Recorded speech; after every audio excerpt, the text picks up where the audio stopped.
ल है साथीहरू, धेरै वर्षपछि मैले एउटा भिडियो ल्याएको छु। मन पराइदिनु होला र सब्स्क्राइब पनि गरिदिनु होला, ताकि मैले फेरि पनि अर्को भिडियो ल्याउन सकूँ। मलाई चाहिँ अलिकति क्रिएटिभ गर्ने चाहिँ हौसला मिल्न सकोस् हैन, यसैको लागि। ल हेरौँ है त आज मैले के बनाएको छु त भन्दाखेरि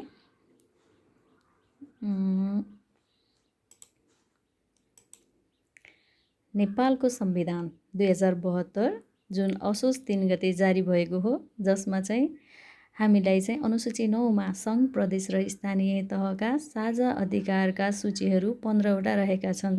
जुन अधिकार सङ्घ प्रदेश र स्थानीय तह तीनटै स्थानीय निकाय अन्तर्गत रहनेछन् है, जुन चाहिँ हामी हेर्न गइरहेका छौँ।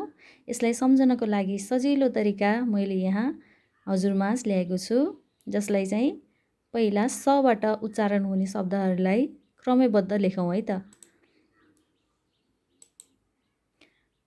ल जुन तपाईँले स्क्रिनमा पनि देख्न सक्नुहुन्छ, सबाट सुरु भएका सहकारी, सवारी साधन, सामाजिक सुरक्षा, शिक्षा, खेलकुद र पत्रपत्रिका, सुकुम्बासी व्यवस्थापन, सेवा शुल्क, दस्तुर, दण्ड, जरिवाना, जुन 15 वटा रहेका छन्। पहिला चाहिँ हजुरले सबाट सुरु हुने शब्दहरूलाई चाहिँ पहिला सम्झिनको लागि प्रयास गर्नुहुनेछ, यसरी है त।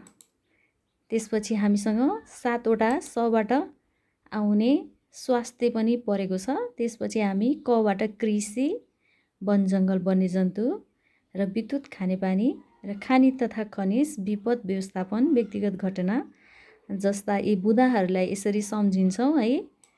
त्यसपछि हामीसँग आएको छन् र 14 मा चाहिँ पुरातत्व, प्राचीन स्मारक र सङ्ग्रहालय र 15 मा चाहिँ प्राकृतिक स्रोतबाट प्राप्त रोयल्टी है।